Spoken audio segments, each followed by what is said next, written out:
Good evening and welcome to the Channel Studios here in London for your international news around the world in 5.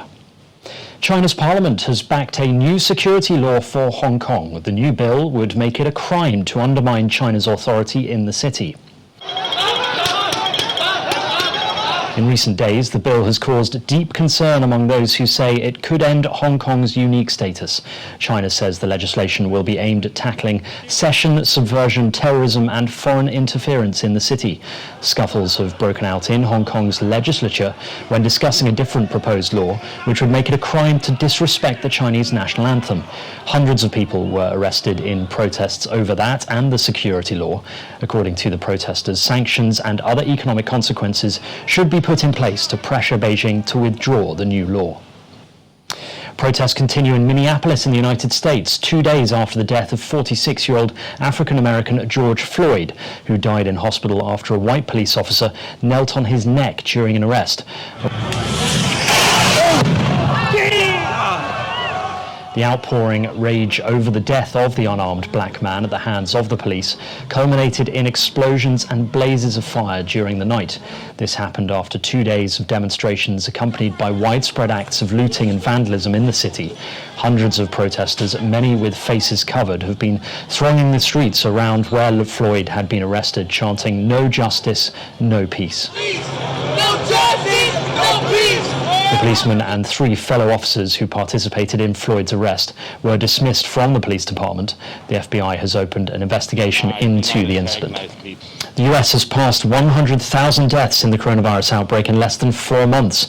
It means America has seen more fatalities than any other country, while its 1.69 million confirmed infections account for about 30% of the worldwide total. The US death toll now stands at 100,276. That's according to Johns Hopkins University in Maryland, which has been tracking the pandemic. It means that around as many Americans have died from COVID-19 than from the Korea, Vietnam, Iraq and Afghanistan wars combined. Hundreds of workers have burned tyres and set up blockades around Nissan's Barcelona plant after the company announced the plant would shut from December. The closure would be part of a global restructuring plan of the car maker to slash costs after the economic crisis generated by the pandemic. Nissan's decision comes at a time when unemployment is spiking in Spain and a steep recession is looming. The Barcelona plant and the nearby facilities employ 3,000 workers, and the closures could indirectly affect up to 25,000 jobs. That's according to local unions.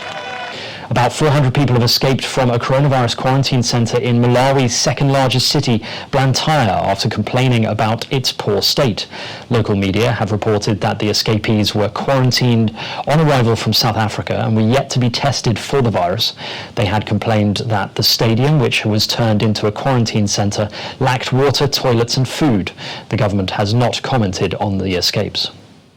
Kenya's President Uhuru Kenyatta has revealed how his son violated a government dusk-to-dawn curfew order issued to prevent the spread of the virus. He said one of his 2 sons, whom he did not identify, recently went out to party at night in the coastal city of Mombasa, an epicenter of infections in the country. Social gatherings are prohibited in the East African country. SPACEX has been forced by poor weather conditions to cancel a planned launch of 2 Americans into orbit from Florida. Launch abort has started. The mission would have marked the first spaceflight of NASA astronauts from US soil in 9 years. The countdown was halted less than 17 minutes before the SpaceX Falcon 9 rocket was due to lift off from the Kennedy Space Center. The next launch window is set for Saturday afternoon, when SpaceX will make a second attempt to send the astronauts into orbit. And finally, in the UK, the Duchess of Cornwall has joined the New Zealand film director Taika David Cohen for the latest instalment of his charity reading of Roald Dahl's James and the Giant Peach. According to a press release, the Duchess of Cornwall is taking on her first ever character role. Camilla joins a cast of Hollywood stars who are all taking part via video link from their living rooms in the coronavirus lockdown charity reading. And that's your international news around the world in 5. Now back to the Channel Studios in Lagos.